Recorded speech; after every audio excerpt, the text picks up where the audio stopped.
YouTube, Inside Jacob's Mind here.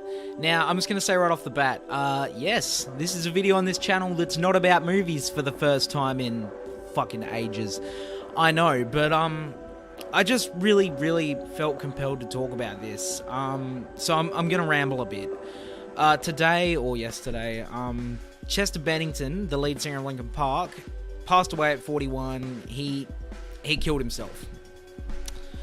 It sucks, and, you know, I got up this morning and heard about it, and it kind of hit me pretty hard, because I kind of felt compelled to make this video, because if you've been with this channel since the early days, you know that I've talked about Linkin Park a lot. You know, they've always been a big part of my life, and I don't know, I just felt like I wanted to say some things. I'm gonna have a bit of a ramble on this channel. It was really a shock. I mean, he's a guy who's always had issues. He's had issues with drugs and family, and he was abused as a child. There's a lot of factors here, but I couldn't believe it. Linkin Park have been one of my favourite bands since I was probably like 10 years old, and they're really the first band that I got really invested in, like, you know, where I knew all the members' names. I would get every album. You know, my mum got me into them when I was a kid, and, you know, say what you will about their music, they were a big part of my life, and, you know, I was a big fan of Chester's singing voice and everything, and, I got to see them live about 6 years ago, on their Thousand Suns tour, which I think is an underrated album.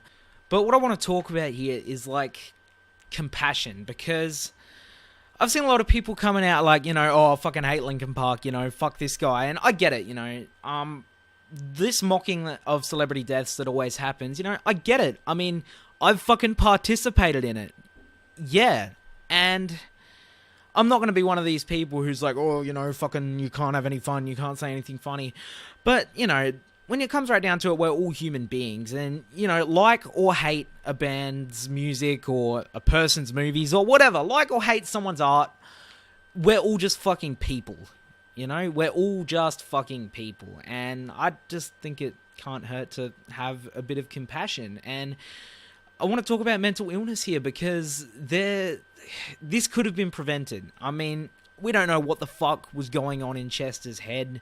I think he was deeply hurt by his friend and fellow musician Chris Cornell committing suicide a couple months ago, because he did it on Chris Cornell's birthday, and, you know, he wrote him a really heartfelt letter. He performed at his funeral, and I just think he was wrestling with a lot of demons, and there's a stigma attached to that, because I've seen people today coming out and calling him a coward and everything, you know. The Korn guitarist, Brian Welch, came out on Twitter in a big tirade, you know, this pisses me off, you know, what a cowardly act to do. And that's the thing. In this day and age, people still don't fucking understand mental illness. Suicide's a lot of things, but it's not cowardly. It is one of the hardest things you could ever do. To be that troubled that you could even think about ending your own life. It's a lot of things, but it isn't cowardly. And this isn't me saying it's a good thing. Not condoning suicide. Not like, you know, it's alright, let people do it. Absolutely, it is a thing that should never fucking happen. And it is a thing that should be and is preventable, but people are afraid to get help. And that's because there is this stigma attached to it, because if you come out with these problems, you know, there are people who are going to call you a coward and tell you to harden the fuck up and get over it. And people need to understand that just because you're rich and famous doesn't mean you're immune to this.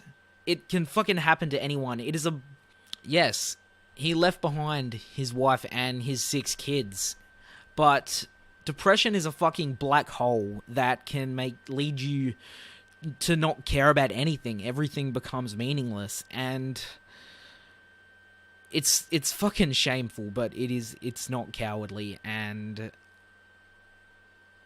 people need to understand that. I do know how hard it is to get help. You know, I've had times where I've been messed up in the head, and it's hard to tell anyone about it because you're worried about what people will think, but that's because of this fucking idea that a lot of people have, this stigma. I'm kind of repeating myself here, but I just think you remove the stigma, you enable more people to fucking express themselves. And, you know, you listen back to a lot of their songs and, you know, you can kind of feel these demons in a lot of Linkin Park songs. And, you know, I've been going back, I've been listening to their old stuff. I've been listening to 1,000 Suns, which I think, again, is a really underrated album of theirs. And, you know, I don't know. I don't really know what I'm saying. I don't have the fucking answers. All I'm saying is depression does not fucking discriminate.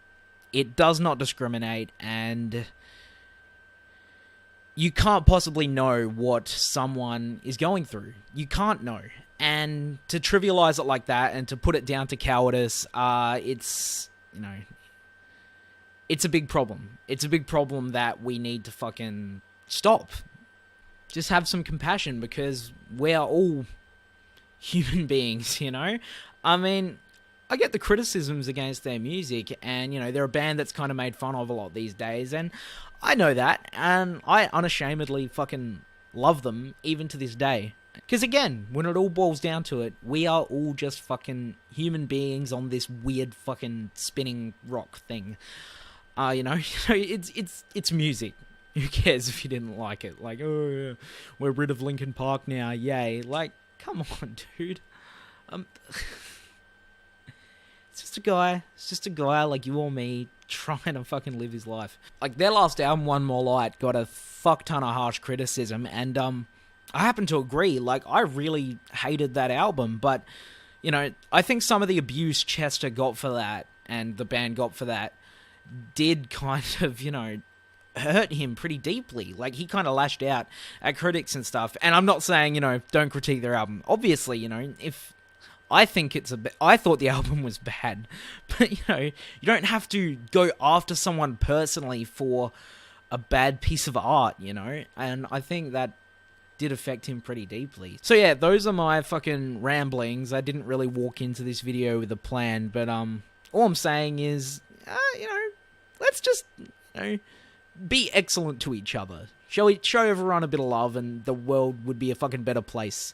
If a lot of people love each other, the world would be a better place to live. Hey Jacob, why the fuck are you grieving for this celebrity? You never met this person. Millions of real people die every day. Haha. Yeah, sure, but, you know, we're surrounded by culture. Well, dude, my entire life is fucking culture, music, and movies and everything, and we have these people that bring this art to us, and we do look up to them, you know? We have our fucking childhood heroes, we have our celebrity heroes, favorite actors, you know, celebrity crushes and everything, like, fucking, you know, we do look up to these people, and it does kind of leave a hole when they're gone, and I don't think, you know, there is no Linkin Park without Chester Bennington. I do feel for this. I was sad when Robin Williams died. I was sad when Anton Yelchin died, you know? These people we never met, but they've touched our lives with their art. And I think that is just as meaningful. And, you know, you can think that's ridiculous, but, you know, it's not to me. He is that band, and that's not to take anything away from everyone else in it. I think he had a beautiful voice, and, you know, he made a big impact on my life, and, you know, they shaped a lot of my music taste today. So say what you will, but, you know, they're important to me. Obviously, my thoughts do go out to everyone involved with the band. Mike Shinoda, Chester Bennington's family, his 6 kids. I can't imagine what they're going through right now. Obviously, if you are suffering from these fucking demons, the black dog, you know, depression, whatever, talk to someone. I'm not saying go see a doctor and go get some fucking tablets and shit. You know, just talk to, even confide in a friend, and, you know, you might find that you're not so alone. Thanks for watching. I'm Inside Jacob's Mind. Have a good day. And at the end of it, I mean, I was like, F the world when we started this, and now I'm like, I love you! I'm looking outside like, oh, the birds in my car. You know, look at that. That's funny. That's so cool. You know, it's like, I mean, it's like, it's crazy, but it's not one of these like manic episodes where it's like, you know, I'm just like, rah! You know, it's like legitimate. There's more peace. There's more of like a kind of like a quiet, and it's because I've earned that. I've worked for it, and I have tools, and like everybody's earned it. We're all really happy. We're all really stoked about what we created. We're stoked about how we've grown as a band and as friends. And I think that making this record in the way that we did was not only great for us creatively, but it was also great for us as people too. Sitting in an empty room, trying to forget the past.